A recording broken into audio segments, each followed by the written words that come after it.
And we are back. You're going to need your headphones. Oh, I need my headphones.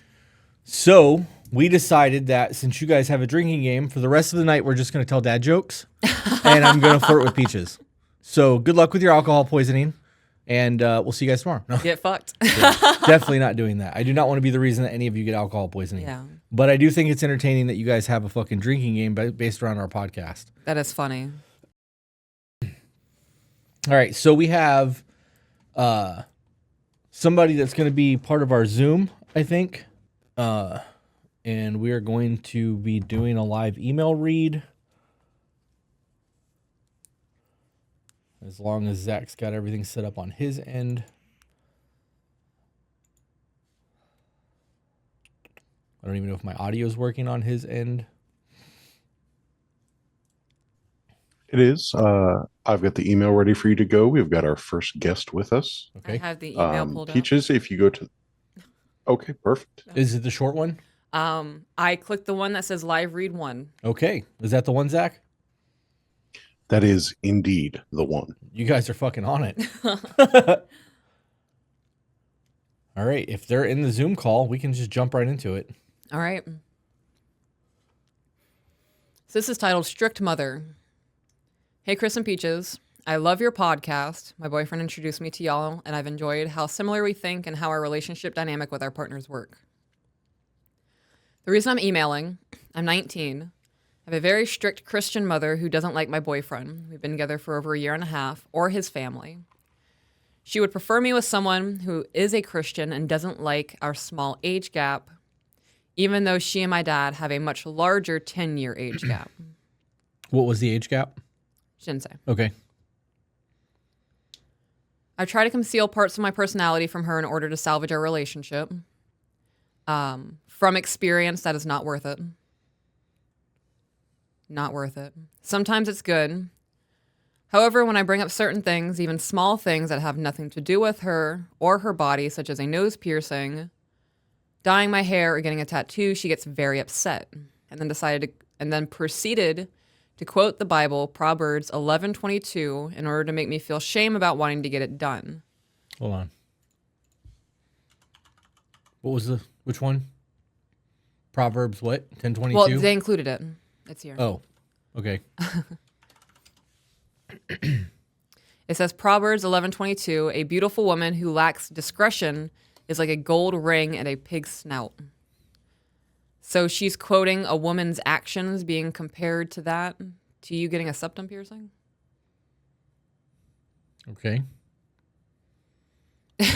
Your mother is improperly quoting the Bible.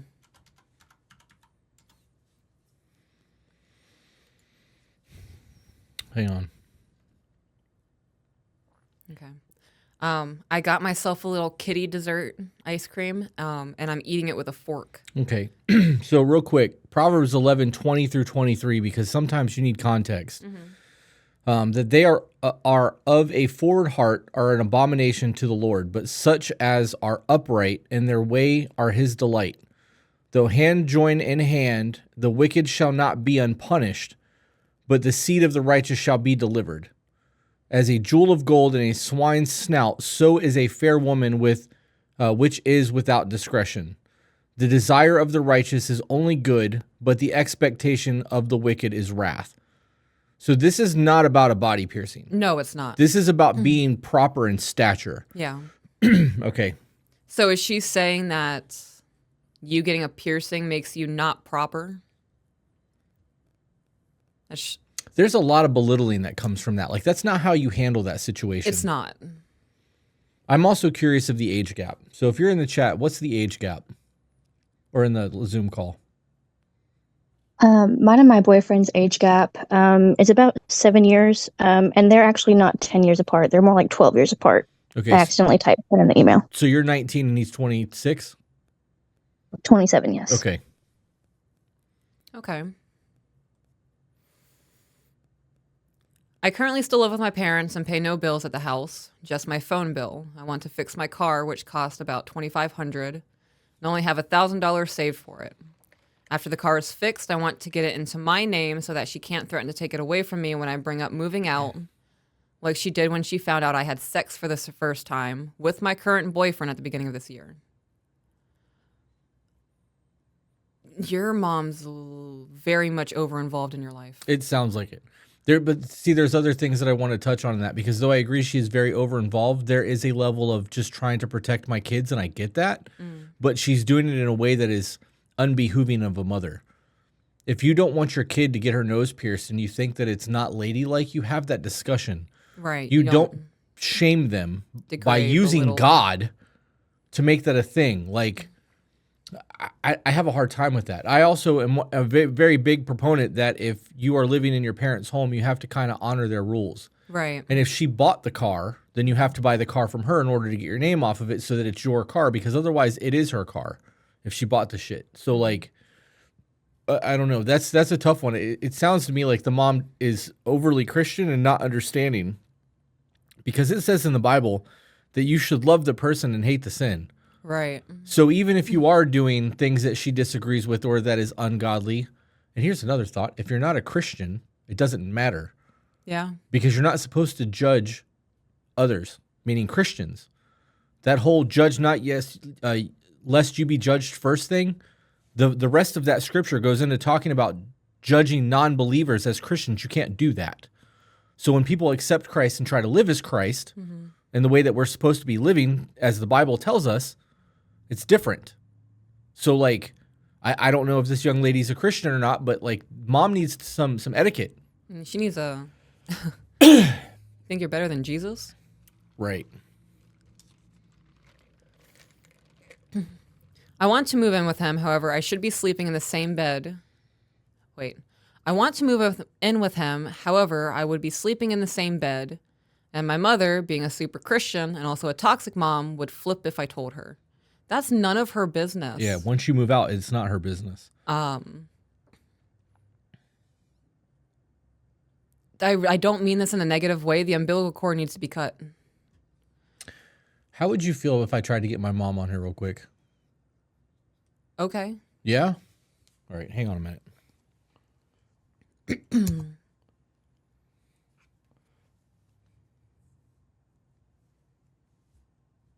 I'm very curious. I'm sorry, go ahead. I was just going to say this episode is brought to you by 2BeBetterBrew.com. If you guys need some coffee, make sure you check it out. Maybe get a subscription. Good call. No, that's just my face. Okay, so my mom has agreed to do this. I just have to send her a link on Facebook real quick. Okay. This is exciting for me, guys. Boom. I'm actually really excited. We're getting ready to get schooled. Yeah, we are. She knows her scripture. She is on it. Even like separate from the religious aspect, I feel like this is a history lesson. Yeah. Yeah. Oh, the people are excited that she's coming in. Mm-hmm. I love that.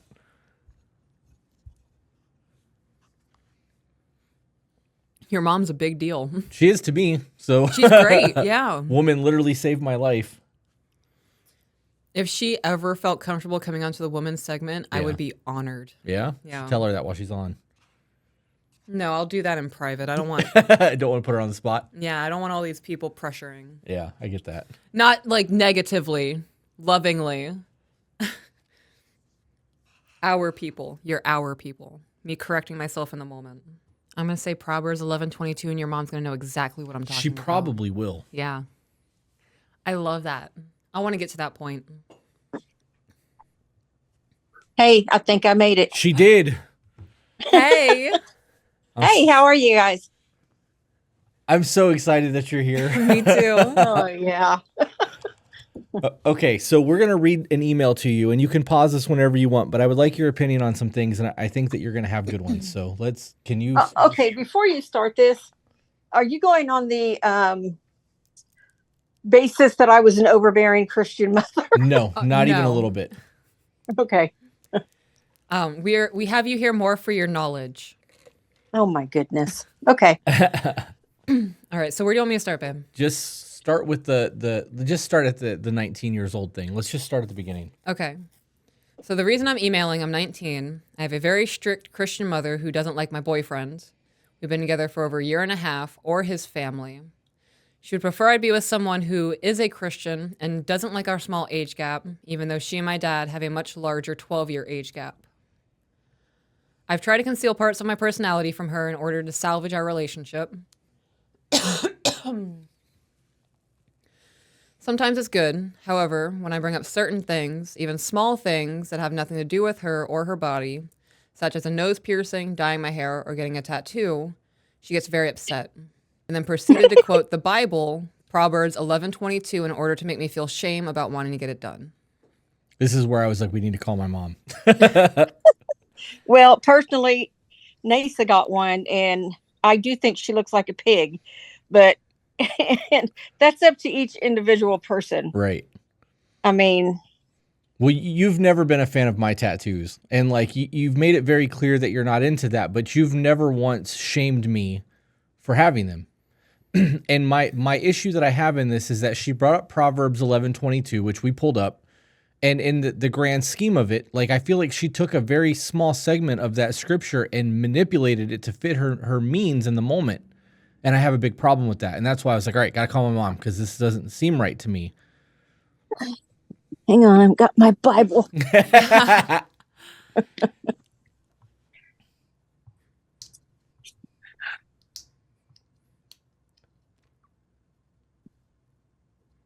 Proverbs 11? Yep, 11:22. Okay, I got to find Proverbs. I'm still in Psalms. That's a long book. 11:22. Oh my goodness. Talk about taking it out of context. Yes. Oh my goodness. If I understand most of Proverbs chapter 11, it's talking about honesty and basically honesty, being honest in all that you do. Just because a person pierces their nose, I don't necessarily agree that they're an abomination to God or that they are lacking discretion. I mean, that's not worse than, nobody get mad at me for saying this, but women that go around wearing shirts that their bra, which is underclothes, and their boobs are half showing or 3/4 the way showing, that's more of a temptation to a man, and it lacks discretion than a nose ring. I agree with that. Yep, I agree. We actually had a really long men are discussion about turned that the other on by night. sight. Yep. That is a known fact. Most women do not look at a guy and go, hubba, hubba. No, they want to hear the words. They want to be caressed. We want to be romanced. But guys get turned on by sight. So women showing what they have, number one, is cheating their husband or soon to be husband or whatever of what is rightfully just his. And it turns guys on. Okay. So that's just my opinion. I don't think a nose ring is going to be indiscretion. Okay. That's my personal opinion. So one more thing, and then I think we'll just continue reading after this. But I brought up before we got you on here that it says in the Bible to hate the sin and love the sinner. So as a mother, I see the behavior from this mother towards this young lady as not loving, because you may disagree with the nose piercing or think that it's ugly or whatever, but to shame and to manipulate scripture to use it against your daughter, like that just seems. I have a really hard time with this. Like it's like I gotta phone a friend, you know? So like how does that work for you? Because you never did that to any of the kids. You never did it to any of us. And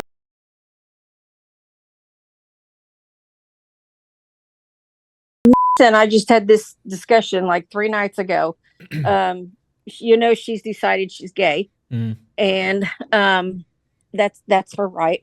I don't love her any less. Right. And I certainly don't love her any less because she has a nose ring. So to me, love is unconditional. You can't, if you love them for who they are, not what's on the outside, but what's on the inside. Right. And so if they get a tattoo, that doesn't make who you are. Peach's tattoo doesn't make who she is. I love her for who she is and how happy she makes you. Right. Oh, man, it makes me feel good. So, I mean, that's what Jesus tells us to do.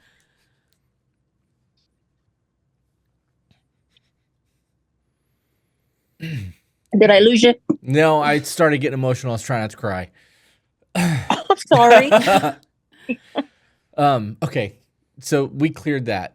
Can you continue the email? Because I am getting emotional now. Yes. Okay. Okay. I currently still live with my parents and pay no bills at the house, just my phone bill.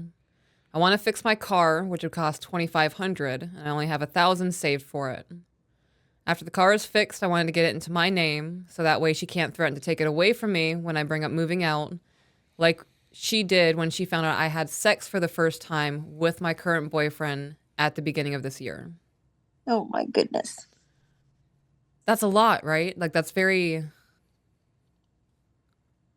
Like, as That's a mom... way too much. That is way, way too much. When she told me she was pregnant and she was still in high school, I did not take her car away from her. Not that I'm not saying that woman's wrong, but she's just trying to control this person by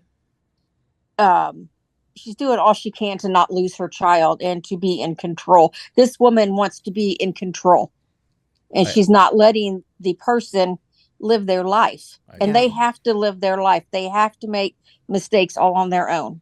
They're not going to learn from your mistakes. Yeah. That's just crazy. As for the living there at no cost, when and lived at home after they were out of school, they paid me rent. They didn't pay a lot, but they couldn't live in another place without me, or not live at home for less than what they paid. Paid $200 and paid $300 because she had right. And so they could not have left my house and paid any less, but they did have to go by my rules, which were like, don't bring a man home and expect to lock him in your bedroom with you. Right. I mean, it wasn't my rules of you can't smoke because you live with me. No, it wasn't that. My rules were the same rules when they were growing up, except they were 18 and they were free to do what they wanted to do. Right. Very many times would just call me and say, Mom, I'm going out. I'll be home later. And that's all I wanted her to do, is just let me know she wasn't supposed to be home at, after work at such and such time. So I didn't worry about her. Right. And that's all they had to do, just respect my rules. But their rules weren't as bad as when they were growing up. Right. Because they're adults now. But yeah, they're adults. But the thing is, some 18-year-olds, even though they're 18 and they think they're an adult, they're really not as mature as they think they are. So I would still make them pay rent because after they're out of school, if they're going to live with you, because they need to learn a little bit of responsibility, and that moving out into the world is a huge shock to your system. Yes, it is. But this way they're being held a little bit of accountable for being there. Okay. So it's a control thing. Yeah, so definitely. We're both agreeing on that. Yep. All right, so back into the email. I want to move in with him. However, I would be sleeping in the same bed, and my mother, being a super Christian and also a toxic mom, would flip if I told her. I think I want to wait until I get the car into my name and stuff, but that will take a while. I realize that when I tell her our relationship will pretty much go to shit, and she'll make my life miserable. Well, I tried to control when she moved to Michigan with I did, and I was wrong, but I just did everything I could, and I said everything I could. I did not want her moving to Michigan with, but in the end, she did it. I didn't stay mad at her. I didn't. I mean, after I got over being upset with her that she actually left me, and that's what it is. She left me. After I got over that, it didn't even take 6 weeks, and we were laughing and talking and everything again. So if this mom really loves this person, they're going to let them do what they want to do, even if they don't agree. Right. She can't stop them. Right. I mean, she can't. And if you go to sleep in the same bed, heck, there ain't no difference in doing it in the back of a car seat than doing it in a bed. Yeah. Yeah. Okay. So then I guess I need to know, like, because her mom is throwing scripture, manipulating scripture to her, from your belief system and your standpoint, how would you handle this situation if somebody was doing that to you with the knowledge that you have? Because you have an understanding of the Bible that, like, far exceeds mine. So like part of it, I'm sorry. Go ahead. The one verse that comes to me is Jesus says, "Judge not unless you're going to be judged." And however you judge a person, your judgment is going to be to them is like you had there. It's just the speck. But when you're getting that judgment thrown back at you, it's going to come back at you like a great big old plank being thrown at you. Right. And that's so you're not really supposed to judge. Now, the way you do judge people, because it talks in throughout the letters of Paul that you have to be knowledgeable. You can't hang around with a bunch of people that sin, because honestly, you start doing what other people are doing. Right. You're only as good as the company you keep. Go ahead. What? I said you're only as good as the company you keep. That's it. Exactly. So there is fruit of the spirit. And if they don't have the fruit of the spirit, that's what you're supposed to judge, because every tree will bear fruit. Like our apple tree out back, we haven't pruned it. We haven't done nothing to it. And this year, for the first time in 8 years, it hadn't grown any fruit because we didn't take care of it and nurture it. Okay. Wow. But somebody else's Christian walk, in order for people to really judge them, they're supposed to be looking at their fruit. Do they have love? Do they have kindness? Do they have gentleness? Do they have peace? The fruits of the spirits. And that's what we're supposed to say is, do they, but don't go, oh my gosh, she doesn't have peace. They don't know that person's going through a storm right then, but you're just going, I spent time with Mary Ann and she just has no peace in her life. And I just can't be around that. Well, maybe Mary Ann just lost her husband, so being that kind of judgmental is not the way God means it to be, or Jesus. Right. Jesus means if they're lacking in one, you try to love them into the other and help them where they're lacking. The throwing scriptures at people, I don't know. That's a bad thing to do. That's a bad thing to do, I think.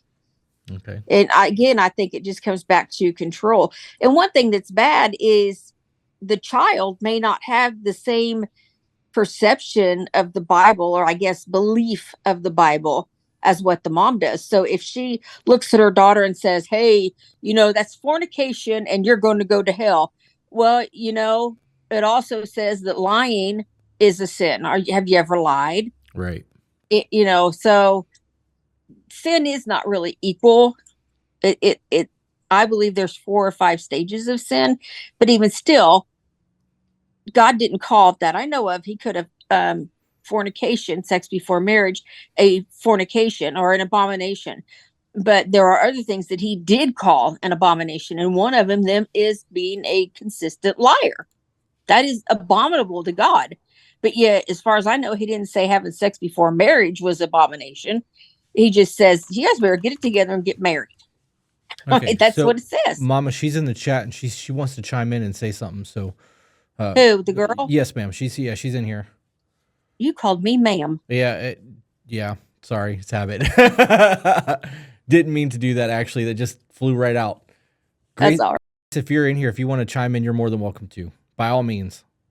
Yeah. So, just a little bit of background for me, I guess. I was raised as a Christian by my mother.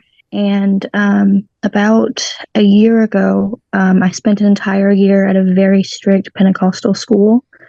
So the way that I believe is vastly different from my mother now, because there are a lot of things that I was taught at that school that just differentiated, and it was contradicting. Like the teachers would contradict themselves and contradict what I would speak. But my mother, she listens to these prophetic people. And we went to dinner with one of them, and I'm not sure if this would help at all or give clarification. But before we left, this woman who is supposed to be prophetic, and my mom trusts her, and they're friends, and my mom goes on trips with her, and she's supposed to be this very God-filled lady, this very spirit-filled woman. She yelled at us from across the parking lot and said, "He's not the one," in front of my grandmother and my mom and my dad. Are you see? Yes, ma'am. Oh, goodness. Well, I don't. You're supposed to do things like that in private. I agree. I mean, okay, so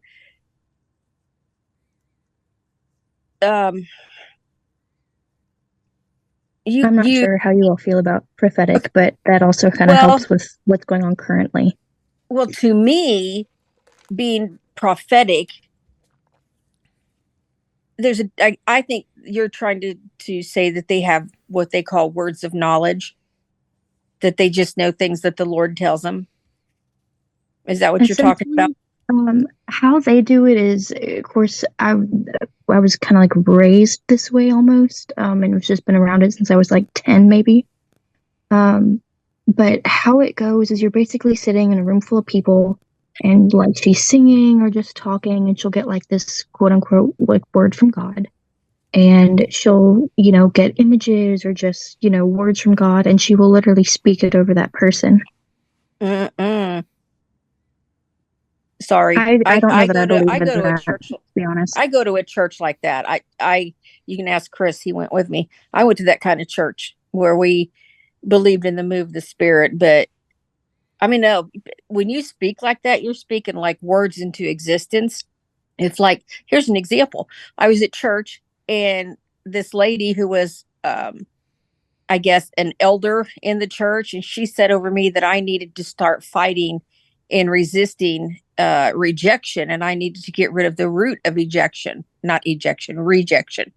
And I did not have anything to do with rejection. I was good with who I was. And all of a sudden, I started feeling rejected by everything and everyone because I accepted that. So that's not the way, just saying things I don't know. I don't want to cut down what God does in other people's relationships, but I think there needs to be two or three people with something like that and be prayed over for.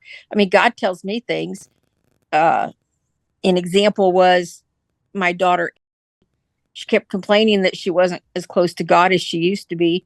And so God told me to go up there, and I didn't want to, but I went up there and I said, the Lord said that he has not moved. You're the one that moved, and you're not close to him because you backed away. You're not reading your Bible. You're not playing Christian music. You're not doing blah, blah, blah, blah. So if you want to be close to him, he says that's what you have to do. You have to do what you know to do. And she goes, dang it. He still tells on me, and I'm 30 something years old. Yeah. We can test, we can actually, this has happened to us. God snitching on us. Yeah, because you'll call and be Yeah. like, hey, what are you doing right now? Like, something's not right. You're really heavy on my mind. God said blah, blah, blah, blah, blah. And like, you're accurate with it almost all the Every time. time. Yeah. Yeah. So, Yeah, see, so when I do that, I try to keep it between us, so I don't really make things like that's just me though. I would say if you don't think what they're saying is true, if they spoke something over you and you don't believe it's true, you start rejecting it. You don't have to accept something somebody says over you. If the Lord wants something said to you, he's going to make sure somebody does it to you quietly where it's not embarrassing. And I guess I should say God is a gentle man.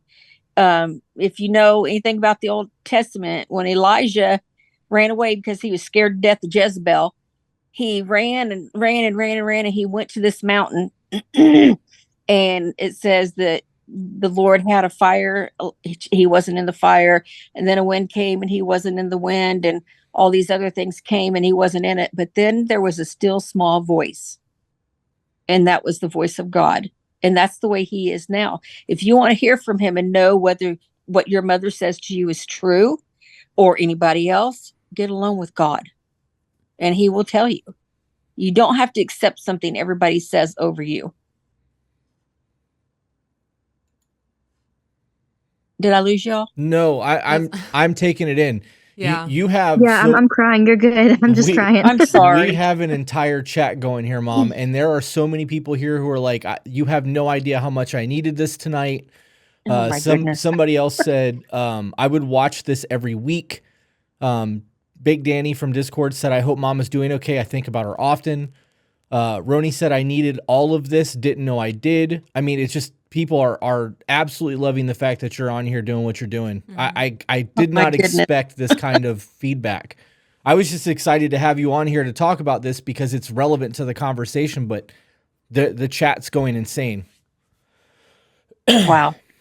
So I don't know what to say. yeah, we had somebody say that Mama needs to come on the Peaches segment. So It's the pizza segment. so Peaches has a women's segment. Do you want to tell Mom about that while we got her? You can give the Discord a little heads up as to what's going on. Okay. Do I want to tell them the name of the segment? I would. I mean, it's Discord. Okay. So I have created a women's segment branching from the To Be Better podcast. And Is it the one you told me about? Yes. I already told you the name of it, right? Yep. Okay, good, yeah. Okay. She was one of the first people I texted. I was super excited about it. So I am going to tell the Discord. I figured out the name of the segment. And I was thinking really hard on what am I going to name this. And I was going through AI generators, business name generators, typing in keywords, kind of the feel that I wanted to get for it. And all of it was very surface level, like boss lady and feminine fixture. And it didn't feel right. It, like I said, it felt like that gross plastic. Yeah. You can tell it's cheap. So I was like, okay, well, I want this to actually have meaning in something. So I decided to search like ancient phrases of women, like about women, their feminine contribution to history. And I came across proverbs from around the world. And I actually screenshotted them. Did I screenshot them or are they in my text message? I think they're in the text message. They are. So the first one said, a silent woman is a gift from God. And at that point, I had read through like 25, 30 proverbs. And that was the first one that really stuck out to me. I was like, okay, I'm on the right track. And 3 proverbs after that, there was one that read, a woman's belly is the garden with many kinds of fruit. And it was like fucking rapid fire, like the Garden of Eden, growth, and just loud in my mind, silence, and it said the garden. So I am going to be naming the women's segment The Garden. And I would absolutely love to have you on the segment. As she bites her lip, waiting for a response. Me? Yeah. Yes. Oh my goodness. I will That's gladly, not what I will I said. gladly fly you to Florida or drive up there and pick you up and bring you down here if that's what we got to do to get you in the studio. Oh my gosh. Are you serious? Absolutely. I would absolutely fly you down here. I'll first class you from Tennessee to Florida. It's not a big deal. Well, for one, it's a big deal to me. That's something I would have to talk to JJ about. I can't just do it without him. Yeah, no, I understand. I mean, I could go without him, but I can't just up and leave. No, I understand. We He'd wonder what happened to me. yeah, probably. So when she hit me with the garden, she's like, "What do you think of the garden?" You know who Senator Josh Hawley is, right? No. Okay. I want to say is Arkansas or Kansas senator. Anyways, he's currently an acting politician. He wrote a book called Manhood, and that book is something that we're reading in the men's group right now. And a very large part of the discussion in that book for the first 7 chapters is the story of Adam, Abram, and Joshua. And a lot of it talks about the Garden of Eden and God's plan and the way men are supposed to be developed, from God and how we're supposed to serve. And like, it is a really, really good book. I am enamored. I've gone through chapters 2 or 3 times now, and I even bought Chris a hard copy so that she can read and highlight it because I am invested in this book. And she hit me with the garden that night after I finished like the chapter 3 for the 2nd or 3rd time. And I was like, okay, that's perfect. Like the timing of that is just on point. So we changed the way the area was going to look a little bit, and we've got it all set up. But like, she did her first interview last night with our friend Caitlin, and it was flawless. I haven't got to watch it yet. I'm sorry. We haven't even edited it yet. I have, Mom, Oh, okay. I set up a studio. Like, it's not like just a microphone and a chair. There was 5 cameras, 2 microphones, bookshelves, like multiple light sources. I basically set up a TV studio in this thing for her to do this on, and she nailed it. The entire segment was incredible. And I am so not surprised. You know that, right? why is that? Because Amy and I told you before you guys even started this, it was about a year ago, that you have a ministry and you don't even know it. Yeah. It was So, good. But I would love to have you down here. I know she would too. And I'll pay for everything. If JJ wants to come, I would love to have him too. We have a spare bedroom. We can put a bed in it for you guys so you don't have to rent a hotel or anything. I would absolutely love to have you guys. okay, well, I'll have to talk to him and see what he says. Do we You know. do we want to continue the email with her on, or because we're actually in the middle of an email? Yeah.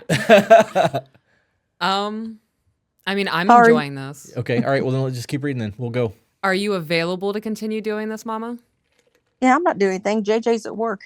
All right. I do want to touch on, quoted in the email, she'll make my life miserable. When you move out, the only reach she has to you is the contact you allow her to have. Mm-hmm. Although, if she has a domineering mother like mine was, oh my gosh, it's so hard to go through life without thinking, what's my mom going to say? Yeah. And yeah, that's hard. My mom was, oh gosh, she is so overbearing. It drove me nuts. And it's so hard, but you have to learn to say no. I'm not being disrespectful, but no. That's how I learned to say it. I'm sorry you disagree with me, Mom, but I can't. And So that can I became super ask- duper hard. I'm sorry, go ahead. No, you're good. I wanted to ask, because obviously, like, I'm 19, I'm still living with her. Sorry, I'm gonna start crying. Go ahead, honey. I've cried a lot. I love my mom, and obviously, she's the only one that I have. And she very much has a really big control over my dad and what he thinks. And I love my dad, and I don't want to lose him. I don't want to lose her either, but I don't want to lose that relationship with them. I know I may have to cut them off, and if it comes to that, then it does, but I just don't want to lose them. That's why I said, you can do this being respectful. You can try. And if they're like my family was when I was growing up, anytime you try to say something negative or about them or about the relationship, they turn it around and go, I just so glad to know I was such a horrible mother. And, that's what she did. My mama did to me. And she made me feel like crap.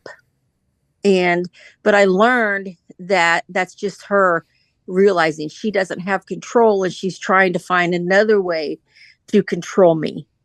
And honestly, it wasn't until JJ and I got married that the control over my mother had over me eased up.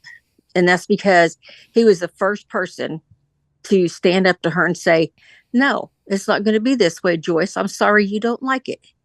And if you're really planning on being with this person you're thinking about moving in, it might take him standing up and say, Mom, Dad, I'm not being disrespectful, but I love and want to be with, so I'm sorry, no. I mean, you can do it with respect. And that's just building up who you are and who God called you to be. God did not call you to cling to your mother and dad. Yes, we are to look to older people because the Bible says they have wisdom, and we are supposed to impart that to our younger people. That's supposed to be why, like, me and my grandkids are supposed to be close, because I don't work. I can't work, but I don't work. And my grandkids are still learning. So I am supposed to teach them the wisdom that I learned while my children work. And I know that's not popular with today's culture, but biblically, that's how it's supposed to be. So I went off on a tangent and I forgot what I was saying. Welcome to the To Be Better podcast. We do that daily. Anyway, you can be respectful and step out on your own. You can do it. You just have to ask the Lord to help you to do it and to be respectful and not fight with her. And if she loves you like I think she loves you, then give it time and you will not lose that relationship with her. It will get better simply because you stood on your own 2 feet, and she will start to respect you. And little by little, that respect will grow. Yes, she may not like what you're doing. Like I told my granddaughter, I don't like what you're doing, but that doesn't mean I don't love you. There's nothing you can do to stop me from loving you. Has your mom ever said that to you? Like once. It's more so like how you said where your mom says that, oh well, guess I'm just a horrible mother. That gets said more so than anything. Mm-hmm. Well, that's just because it's control. And I know my mother was the queen of control. And every time you do, you're going to be stand up to her respectfully. You're going to be becoming more of who you are in Christ Jesus and who he made you and created you to be, and less of your mom's, less under your mom's control. I don't want to call her a name. And it's hard. I'm telling you, I know it's hard. And I just had to make that choice that I wasn't going to let her control me. And I didn't want her to stop loving me. I loved my mother, but I just couldn't let her continue to control me. And I think I was 29 when that finally stopped. I missed a lot of years of being who I could be and who I wanted to be because I let her control me. Even when I had 4 kids and was married and out of the house, when my mom was coming over, everybody scrambled to clean the house to make sure everything was cleaned up. That's how much control she had over me. I talk too much. I am going to add on to what you're saying. I have recently cut my mother out of my life. No. It's very fresh. It's been about 2 to 3 months. And I am still dealing with the fallout of that. It is not going to be a quick severance if you do decide to do that. She also tried to manipulate and shame me with my religion. Yep. She did it publicly. She did it publicly on one of our live streams. She did. No way. Yep. Oh my gosh. It almost derailed the entire podcast. I feel, just to give you an idea of what you could go through in deciding to do this, it is one of the most freeing things I've ever done. Mm-hmm. I can breathe. I finally feel like I am stepping into my own as a woman. I'm no longer just a child. There is a lot of shame and a lot of guilt that I feel because she's my mom. Yep. There has also been an illusion of her that's been shattered that I've lived with my whole life. She is an alcoholic, and the alcoholism influences her life greatly. So until that factor is gone, I know for a fact that the illusion of a mom was just that. Yeah. I want to add on to something real quick before you move on. Zach said that we need to address the power struggle that happens when children come into adulthood. Mm-hmm. And he said, and I quote, "As a parent, the relationship has been defined by the mother for the first 19 years. As a child transitions into adulthood, there is often a power struggle as the power dynamic shifts from one-sided to balanced or even inverted." Yep. And that is something that I think is important because you are supposed to come into your own. Like, that's the whole point of being human. Right. So I had to deal with that because and I were very, very close. And for those that don't know, I had 4 kids, and he was my oldest, and she was friends with Chris. And that's how I got to be friends with him. And so I had a hard time letting go. But when I did, it made room for the rest of the kids to have their coming up, if that's what you want to call it. Yeah. When they were ready to go, I let them go. And darn it, they keep coming back.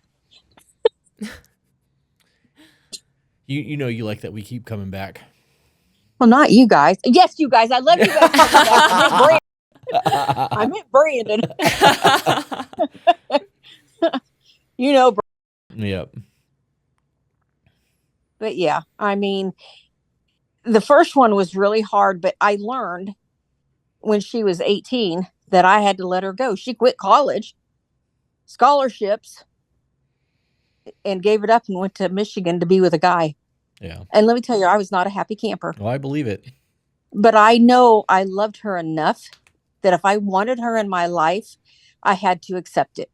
And I was not about to let any of my kids go just because I don't agree with their lifestyle. I am a Christian, and I am called to love them with the love that Christ gave me. And if he died to save me, he died to save them. And he loves them more than I do. And I know that's so hard to believe, but he does. And I have to trust him with them. And yeah, it's hard. It really is. Yeah. But it is freeing. And as long as it's done respectfully, you have no reason to be ashamed or beat up, so to speak, unless she does it verbally, which she may result to that. And if she does, you just say, I'm sorry you feel that way. I love you. And when you're ready to accept this and that I'm an adult, I will be ready to work things out for you, with you. I mean, it's so hard. I know it is, but I know everybody has it within them to do it. If not, you're going to be living a miserable life.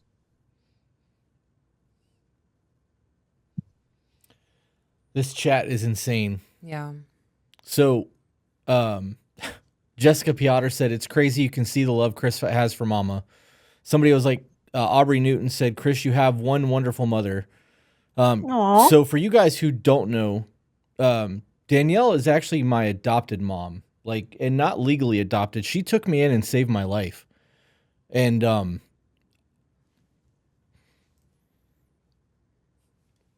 You're making me cry.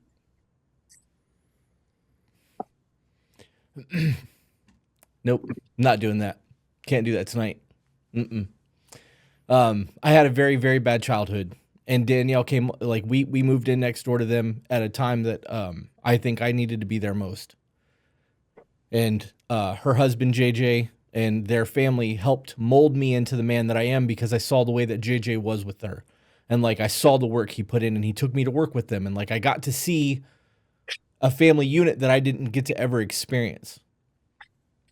And though money was always tight, there was always extra. There was always enough for us. And like in the event that there was a short amount of time that I was homeless, and like they completely took me in, and I knew that the money wasn't there. You know, as a kid, you know that, but there was a roof and I was content. I'd have slept on the floor if that's what had to happen.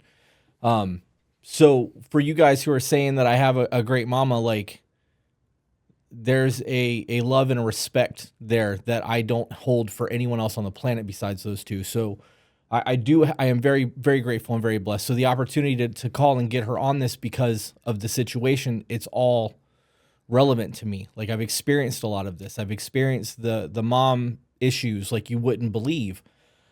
And having somebody there that has that undying love, it's just, I don't know, it's an incredible thing. So I'm sorry that I made you cry. I wasn't trying to do that. I was trying not to cry too. So it's like that, it's all right. So, but people are really enjoying having you on here. Apparently people are like, we stopped doing everything that we were doing to listen. So, oh no. Well, I hope I just don't talk too much. No, you're okay. You want to get back to the email? You were over there crying too. That was pretty much all of it. It goes on to explain a couple of more things and just ask for any tips or advice. And I think that was a lot of very good advice. Yeah, I think she touched on everything. So that was a lot. Chris, if she wants my email, you can give her my email and I can email with her. Okay. Yeah, I would love to put you guys in contact. Okay. If you don't care, I would love that so much. Okay. Okay. No, I don't care. Although I will be quick to tell you when I don't know, because I don't have all the answers. Because I really don't. My kids seem to think I do. And when I say I don't know, they're like falling off the chair. Yeah, I mean, you've told me I don't know a couple times, but even in your I don't know, there's still advice. You've never just not given us something. You know what I mean? Oh, okay. Maybe I'm sorry. That's funny. All right, Grace, I just sent you her email address so that you have it, so you guys can correspond. All right. Well, thank you. I love you guys, and thank you for having that much faith in me. It means a lot. Yeah. Well, we love you too, and let me know what JJ says. If you guys both want to come down, we'll make it work.